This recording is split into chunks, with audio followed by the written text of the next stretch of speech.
Shalom, which means peace in Hebrew. Welcome back to Vox Terra. And I'm starting with that because today I'm going to be looking at what some call the Old Testament or the Hebrew Bible. And the reason why is I want to emphasize a point I made. So when I talk about the mainstream media or the corporate news media, it could be Fox or whatever, I often like to say we don't hear certain stories or they're underemphasized, especially when it comes to our environment, the real consequences we are suffering from these excessive consumer capitalism, this excessive burning of fossil fuels, for example. We don't hear the real consequences of that much because of the power and the influence of what I call the reckless elements of the business community in the media. Well, it's not just the media, it's really the whole culture, the whole society. And therefore, for a similar reason, I believe that certain passages from people's religions, in this case, I'm looking at the Bible, are also underemphasized, underreported, or we could say underpreached about. So today I'm going to share with you 3 passages regarding Sabbath laws, one some more commonly known, but some really not well known at all, that I think argue against this system we have, which we're just trapped in this 24/7 nonstop buy it, sell it, need it or don't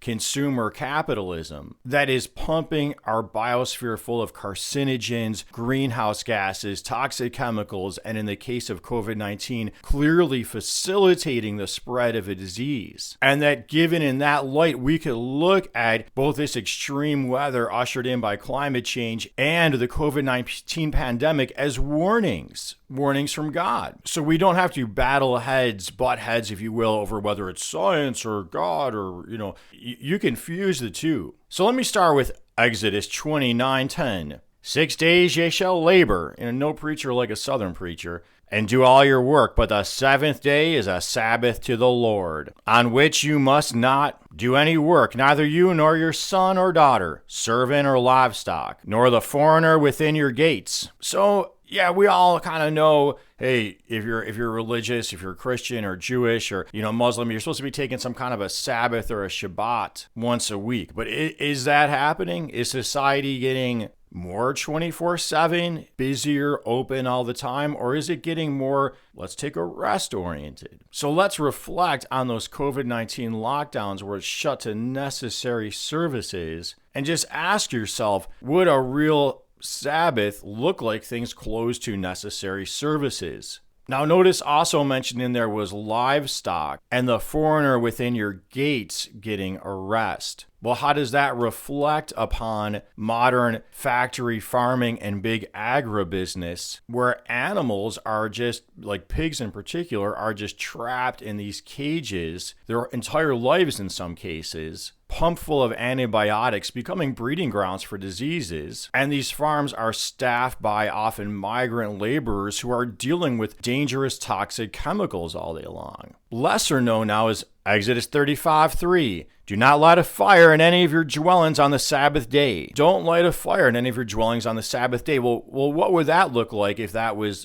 being modernized or brought to today? Would that look like how the Orthodox Jewish people walk to temple on their Sabbath, not running an internal combustion automobile, which is burning gasoline? Would it look like somebody sitting in their truck or SUV or car, checking their phone, burning gasoline, just idling that engine, burning and burning? Would that sound like good Sabbath behavior? Is that good biblical behavior? Would it look like a minimal, what Jimmy Carter said to do going way back, to burn less fossil fuels? He said, put on a sweater and turn the heat down, and then he put solar panels on the White House. Would it look like this constant comfort and convenience culture? Now here's one really underemphasized, underpreached about. Leviticus 25:1-7. For 6 years you may sow your field, and for 6 years prune your vineyard, gathering in their produce. But during the 7th year the land shall have a Sabbath of complete rest, a Sabbath for the Lord, when you may neither sow your field nor prune your vineyard. Wow, so did you hear that?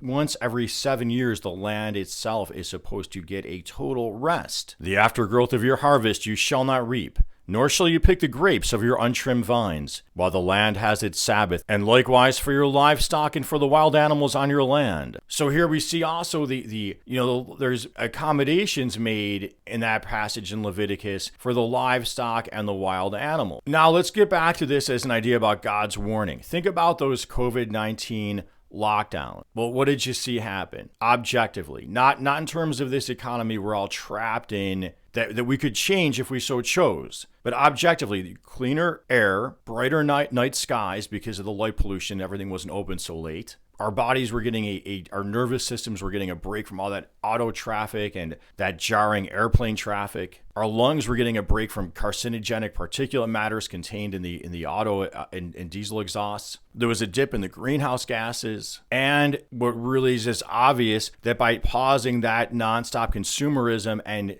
closing things to necessary services only, a deadly disease wasn't being spread around as much. So if we think about it like a warning, well, we've had the warnings, right? You're pumping the earth full of all these carcinogens and greenhouse gases. You can see the cancer rates. You can see the lung disease. You can see the climate changing. But the problem is the media is not emphasizing it that way. So you or a lot of people are not picking it up. But you should obviously be able to pick up now. Look, now you should wear a mask when you go places. You want to keep doing this? Well, here, now you're going to spread a disease. Do you get it now to slow down? So there's another biblical saying, this time from the New Testament, blessed are the peacemakers. And I don't think you're going to make peace unless you find some common ground. So you could look at this and say, hey, you know what? This lifestyle, this society dominated by these business interests that so many people are playing along with, it's not sustainable. It's not healthy. But you could also look at it, if you look at the Bible holistically, and say it's not biblically sound. Well, I hope you found this really interesting and somewhat entertaining. And if you did, please make sure you're subscribed. You're clicking the notification bell so you know I put up a new video. Maybe you could be the first person to give it Patreon, because I don't think you're going to get this kind of an analysis, this kind of a tie-in many other places. And until next time, as always, peace be with you.